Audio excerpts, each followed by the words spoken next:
everyone. Welcome to the Ashley Barlow Company podcast. I'm Ashley Barlow, your host.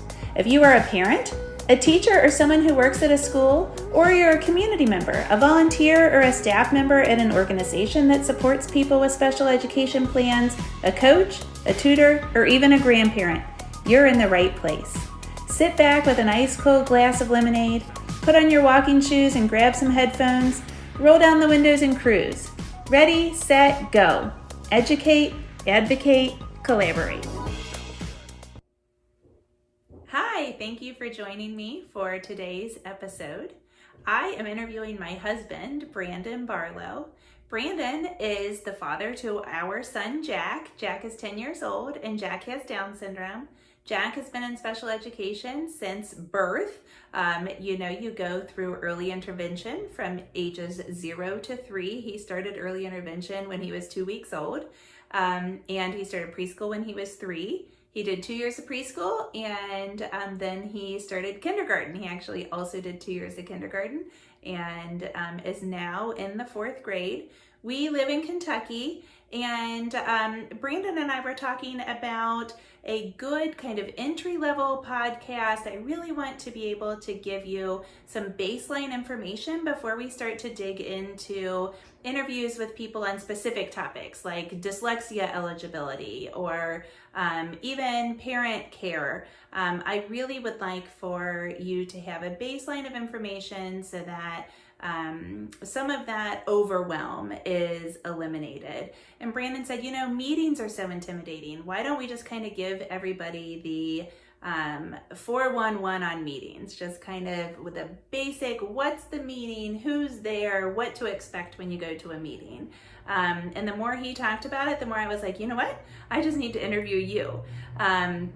So I probably would have found another parent besides my husband, but we actually are recording this in September of 2020, and we're in the middle of the COVID-19 pandemic. And so our family has to be particularly careful. We haven't really been around anybody else, and I thought this should be something really intimate and quiet and done in person. And so I asked him this morning if he would join me, and he willingly did. So I hope you enjoy the episode, and I've got some more great content coming up for you in the next couple of episodes as well. Hi, welcome to today's episode. We are talking today about the 6 W's of the IEP meeting. Who, what, when, where, how, why. We're going to kind of take a very broad look at the IEP meeting and give you just kind of the basics. And I've got my husband here, Brandon Barlow. Hello. And Brandon is obviously a parent in special education, and I thought he would be a good person to have on one of our first podcasts because he sees this from a totally different lens than I do. And I wanted to hear from a parent about how the IEP meeting looks from a different lens. So why don't we start off and kind of by way of introduction and tell everybody why you go to IEP meetings. How are you involved in special education? So I go for Jack, of course. We started this journey, as you mentioned earlier, all the way back in preschool, which was interesting because I didn't even realize we were doing an IEP meeting at that point in time. So I thought, as we were discussing things this morning, it would be a good idea for parents to understand what they're getting into when it comes into the meeting, the IEP meeting. So the who, what, when, where, and why, and how I thought was important so that people had a basic understanding and that felt overwhelmed by what they were getting into. Yeah, and it still is overwhelming now, right? It is very overwhelming. I mean, certainly I've learned a lot since Jack was in preschool to now that he is in the 4th grade, but it continues to be overwhelming.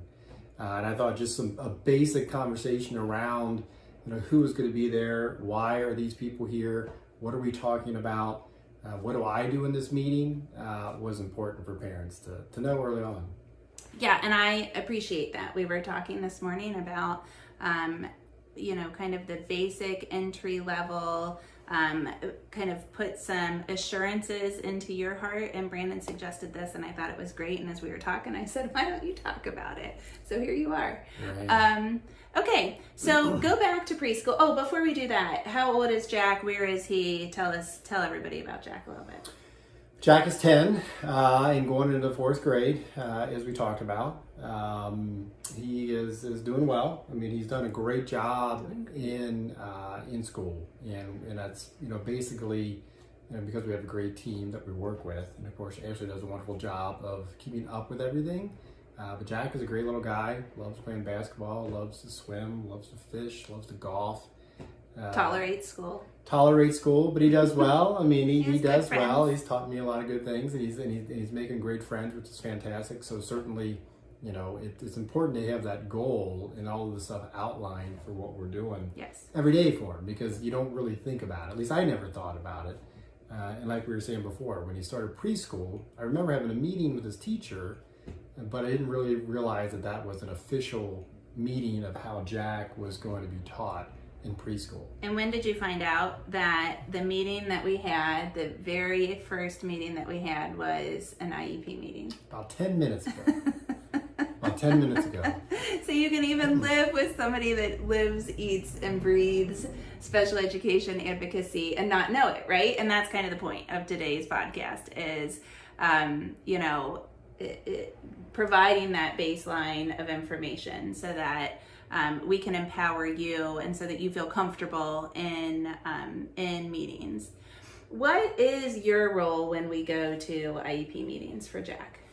I'm in a support role. I mean, I'm a parent of Jack, of course, and certainly I'm very interested in what his school year is going to look like, what his day-to-day is going to look like.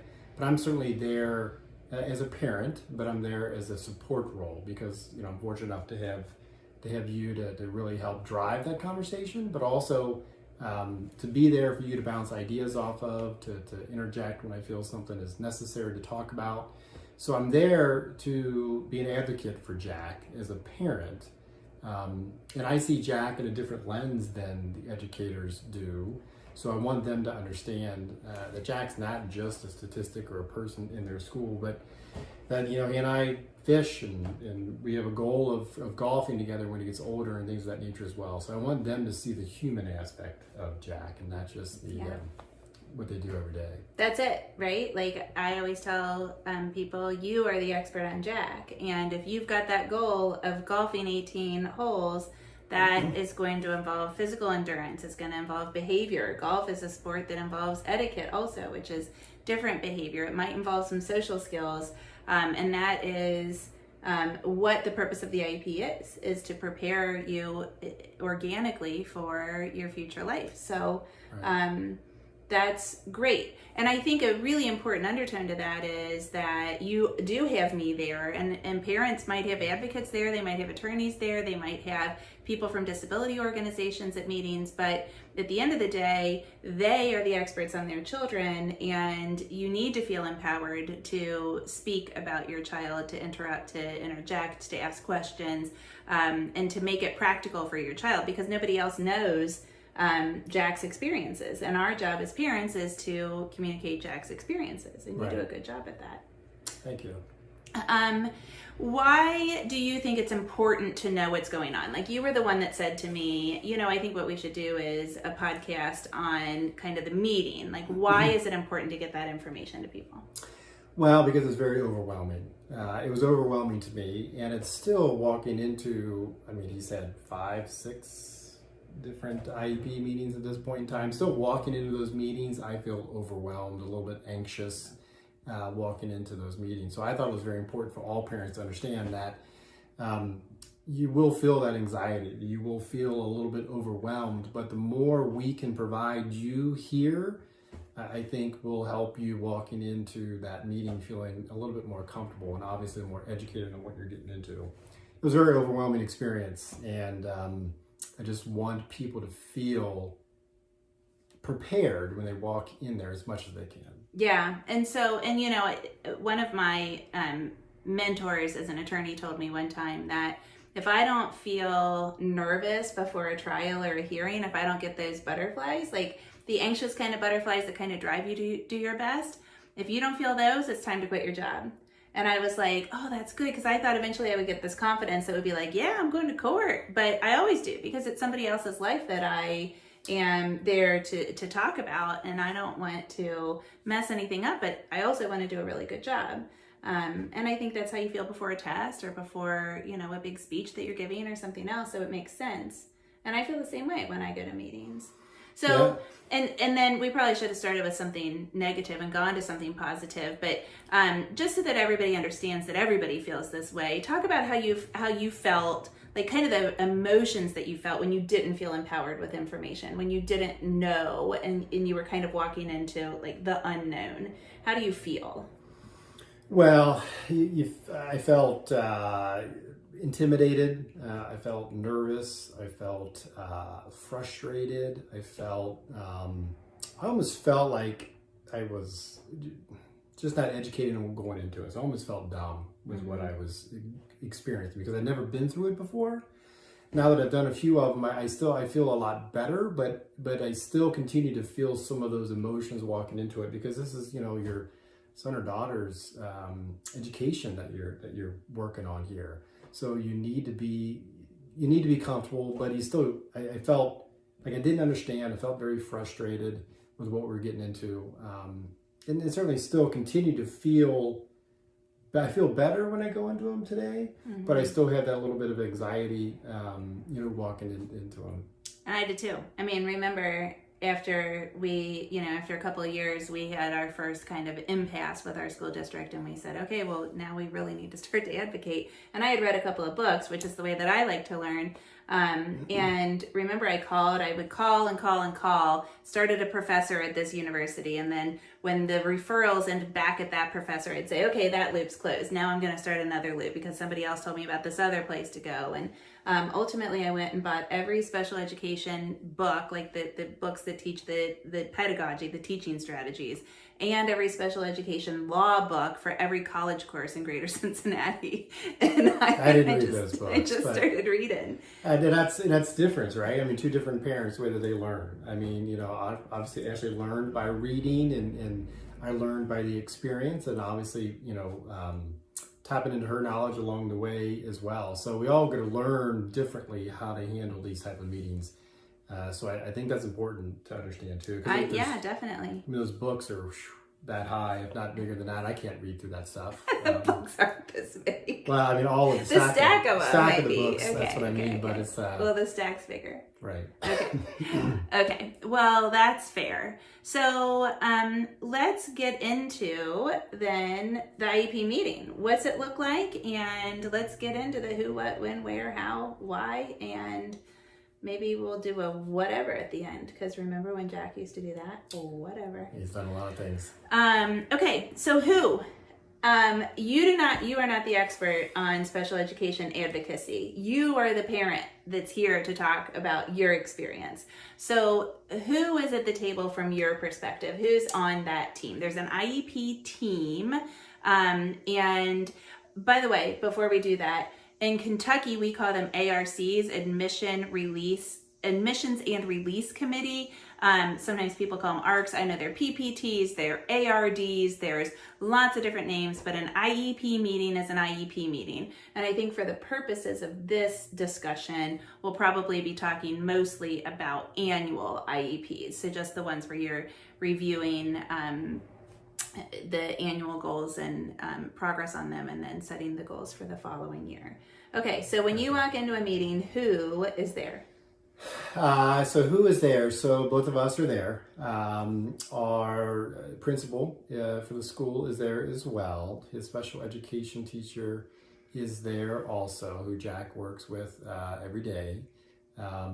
We also will have, I believe, his teacher for the following year. No, his general education teacher is there. Okay, is there. All right. That's a weird thing about it, because you're planning for the next year. Right. Well, but everybody can have them at different times of the year. Okay. So like some people, will just be kind of on a cycle where they review like in November. A lot of people review at the beginning of the year, and a lot of people review at the end of the year. Okay.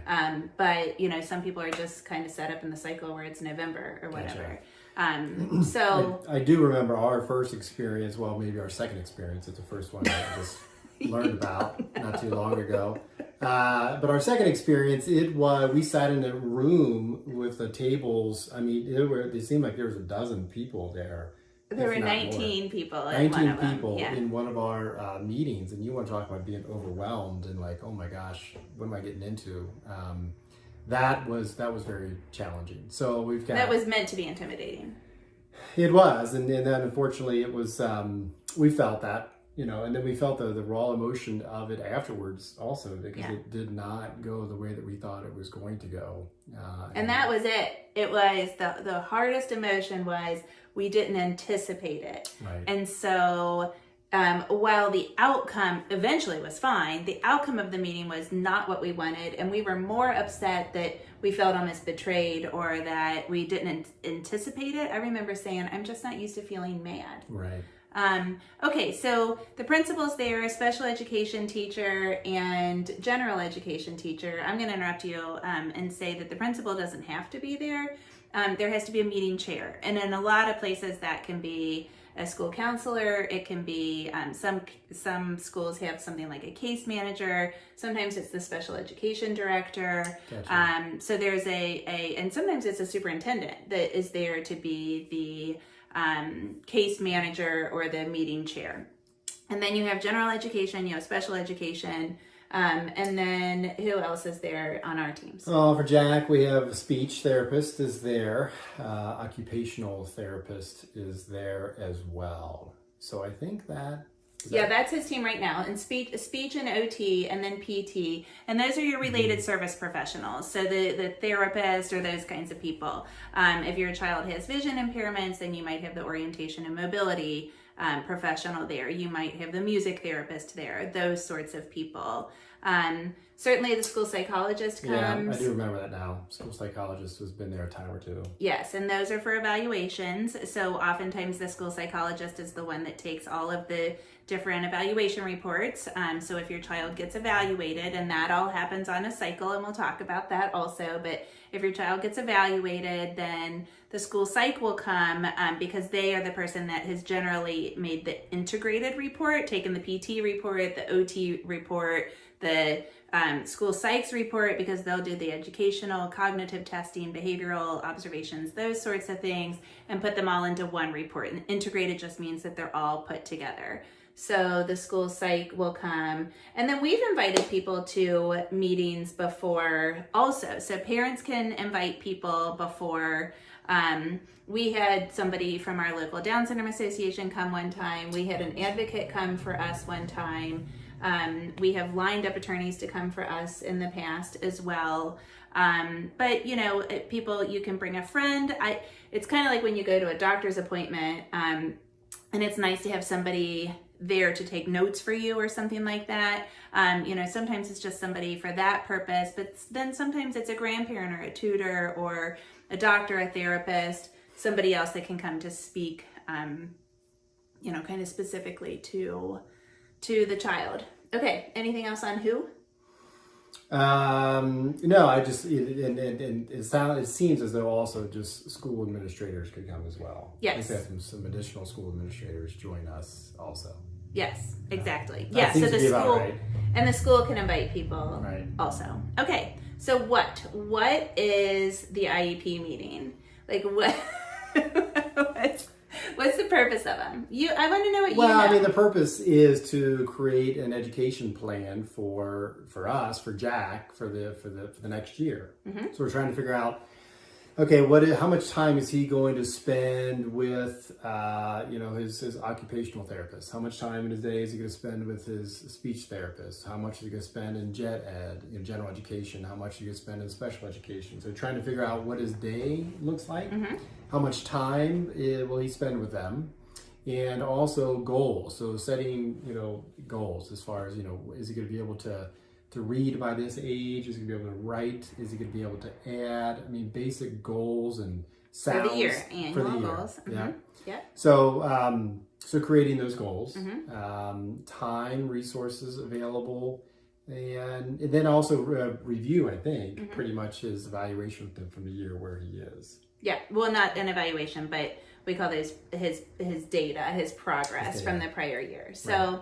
Yeah, so that's exactly, I mean, that's it in layman's terms for an annual review. I want to back up and kind of give it in a sequential way. So if your child is just suspected to have a disability but is not yet on an IEP, then the first meeting that you'll have will be to plan the evaluation. So in order to qualify for special education services, you have to be evaluated. So you'll have a meeting to plan the evaluation, and they'll say, okay, what do we suspect? Do we suspect dyslexia? Do we suspect a cognitive impairment? Do we suspect an other health impairment? And we'll look at the disability category, and your state will have an eligibility form. We'll go through and click through the evaluations that the team agrees on in order to plan the evaluation. Then there will be a meeting probably to discuss the evaluation. And at that meeting, you'll not only go through the evaluation, but you will go through the eligibility to see if the child actually qualifies for the IEP. So then once you qualify, then you develop the IEP. So then there's a very first annual IEP meeting where you discuss, just what you're saying, the present levels, and then that leads to the goals, and then you get the related services in there, and you get the minutes, and you get the least restrictive environment, and all of those components to the IEP, which we'll talk about much longer in depth in a future podcast. And then you meet annually to review the progress on those goals and then to plan for the next year's IEP. So then you kind of get in this cycle, and there's an evaluation cycle because you have to get reevaluated and all of that stuff. But so IEP meetings, the point of that is you can have them for many different purposes. But like I said at the beginning, we'll just talk kind of about the annual ones for the most part. So you did a good job. That is what they are. Glad to hear. And I think it's also important to say that when you go through those goals and you're evaluating the goals that you have set, sometimes that's hard to go through.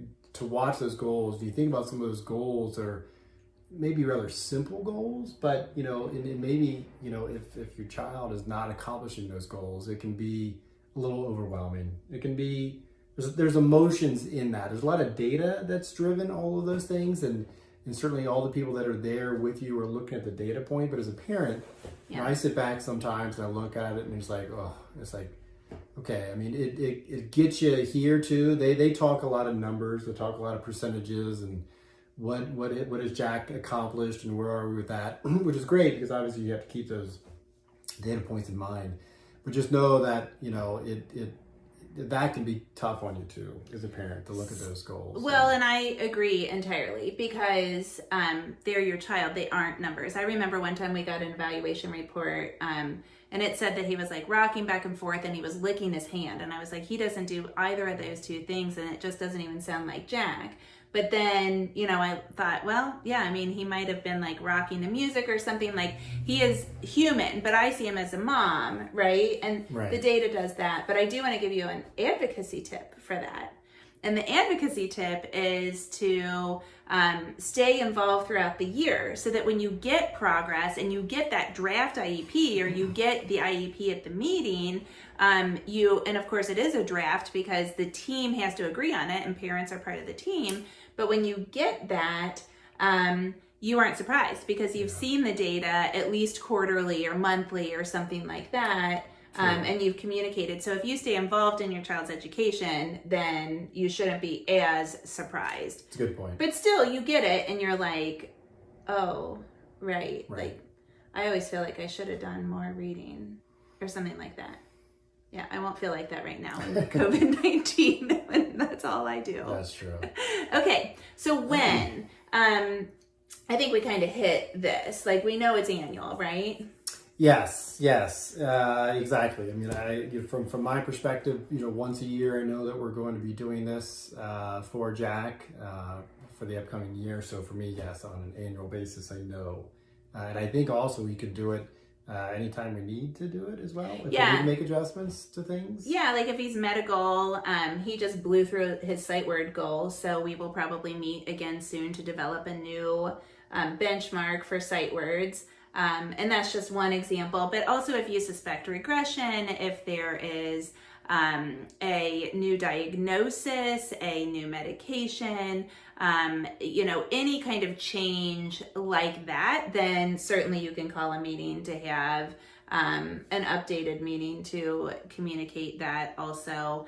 But I mean, the kind of key is they have to be done annually. There are timelines that have to do with evaluations. There has to be a triennial evaluation, meaning you have to be reevaluated every 3 years or requalify. And if you don't do the evaluation, agree as a team that you aren't going to do the evaluation, that sort of thing.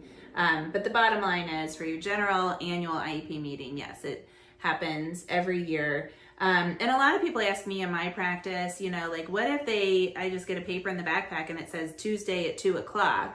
And so, like, how do we schedule our meetings? Well, I think we schedule them a month out, if not longer than that, because we're both working parents and we need to take time. Obviously, we've got to put it in our work schedule in order to do that. Yeah. So it's usually, a month and a half out. Yeah. And sometimes we're proactive and saying, oh gosh, we know that we're coming up. And sometimes the school says, Jack, we've got to meet within the next month. And so we meet and then we discuss it. And but usually we schedule by email. So we'll just say, even if we get the notice, which I don't think we ever have, just gotten a notice of a meeting, we would still feel comfortable sending a message to the entire team saying, we got the notice for Thursday, but we're not available. Here's our availability next week or the following week, or, if it's something emergent, something like that, right?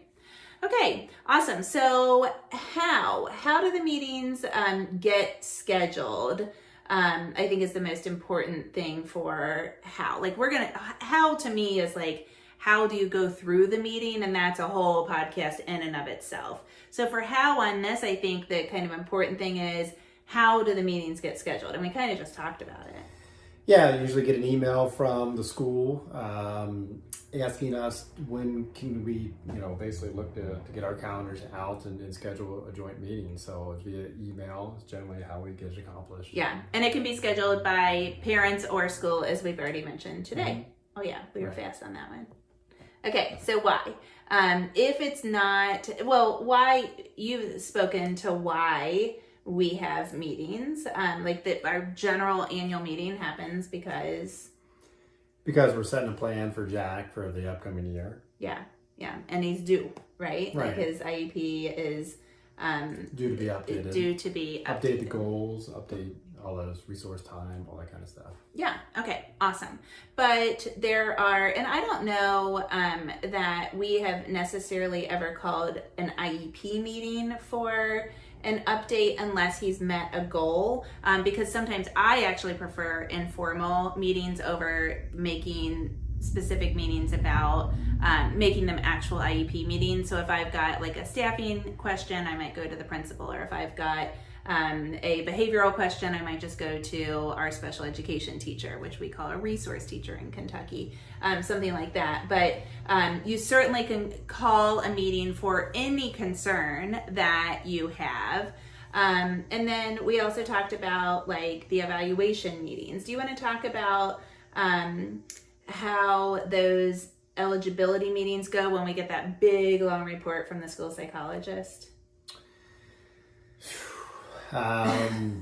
So I think for a lot of that, I defer that to you, I think, to read through that, because it is overwhelming to me to read through all of that information. So that's one that I think is a little bit, that I know that I need to defer that to you to read through those things. Yeah, but you know what, if you don't live with a special education, if you don't live with a former teacher, special education advocate, then I think what you're telling me is I need to get more content out there about getting the evaluation. Like, what do you do when you get the evaluation?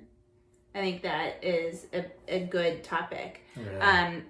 But why is it so overwhelming? Is it just the volume of it, or is it because it's like stuff about Jack that makes you feel like it's so objective? Well, all of it. It is just a lot of information to read through. But then you're sitting there reading this information about your child, and again, the emotional side of things come into play, and it's difficult because you just have to focus on the fact that your child is a little, it has to go through a different process for schooling. Yeah. And Jack's unique in his way. There's no doubt about it. But things are different for us. Right. Things are different for us for what we have to do for Jack, and that's that gets to you from time to time when you think about it. Yeah, I mean, from day to day, we don't think about Down syndrome that often. Right. And when you're in an IEP meeting, you have to think about Down syndrome and the secondary things that happen as a result of Down syndrome. His cognition, his muscle tone, his Jack has ADHD. We think about his behavior, and like we manage his behavior all day long, but we don't sit around and think, oh, he has ADHD, right? Like, right. We just see Jack. Yeah. And then you go into a meeting like this and you see that, I mean, like as you described, you see the disability. Right, you see the disability. Yeah. Yeah. And that, I mean, I think that that's important for everybody to know that it's even hard on me, and even as much as I can support you with the information, it still is an emotional thing, right? Oh, yeah. Okay, so we can have meetings to review the annual stuff, to review those the evaluations, then to discuss eligibility, to plan the first IEP, and then also to for any purpose that anybody calls, like we talked about in the past. So we've gone through who, what, when, where, how, and why on IEP meetings. You did a good job. You know more than I thought. No, you don't know more than I thought you did, but you know enough to be dangerous. So final words about the team, the IEP team. Like, how can you describe, if there are parents out there listening and they've got a 3-year-old about to go to preschool, and you say, I want to set you up for success. You're about to become a part of a team, and you're going to have to go to these meetings, or you're going to get to go to these meetings. How can you start them off on the right path, Brandon Barlow style? Oh, that's a great question. Number one, I think what I've learned is that we are in control as parents, and I think walking into these meetings, I didn't fully understand that in the beginning, because I walked in these meetings, with educators and administrators, people who do these things on a consistent basis, and they were throwing out terms that I had never heard before. Terms that I'm still learning, as recent as our most meeting that we had for Jack. So it was overwhelming, but that team is there to help. We have to be advocates for our kids. Like we have their back. We have to let them know what is special about Jack in our instance. So I wouldn't go in there being silent. I think you need to go in there being confident, that your child better than anybody else in that room knows your child. Now, eventually, those they will learn your child, and they will be able to help partner with you to create great plans for them. But going into those meetings, I just think you need to understand that there's a lot of people, and you don't know exactly who they are in the beginning. Why are they there? Do they know what's in the best interest for Jack? Are they following just a playbook? I mean, so I have to stick up for Jack. Yeah, I think that's awesome. And you've heard me say this 1,000 times. I always say, my practice strategy and my advocacy strategy is very, very collaborative.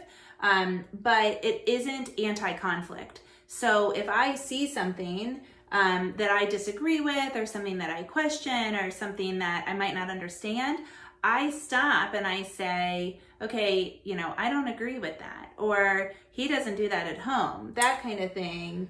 And that's important, right? And what I always say is conflict yields effective change. If we have conflict, then we can work through it. And the team is built as a team. We aren't all supposed to agree on everything. We're supposed to work together and agree, disagree, and then ultimately that helps us to make the best plan for Jack. So we get that effective change, we get positive results, right? Right. Yeah. And I would say, ask questions. Certainly we go into this thing, went into these first few meetings as being novice as far as what these meetings are about. Who are these people? What are we talking about? Why are we here? But we have to ask questions. You have to ask questions to learn. And even if you have to stop someone to ask them, what does that word specifically mean, or what does you can't feel stupid. You can't feel stupid. And like I said, these are meetings that the school go through. They go through a lot of them, and we do one a year. And early on, we might do more than one. Well, we could do more than one sometimes, of course, but early on, it's overwhelming. So I do think you have to understand that you're educating yourself along the way. Don't hesitate to stop someone, ask them a question. What does IEP mean? What's that stand for? Kind of bring it down to my level so that I understand that, so that you don't get overwhelmed early on. Because I think if you get overwhelmed early on, then it's going to be challenging. Yeah, and ask for help. The teachers can help you, the administrators can help you. Parent support is available in IEPs. I think that's a good tip. You did a good job. Thanks.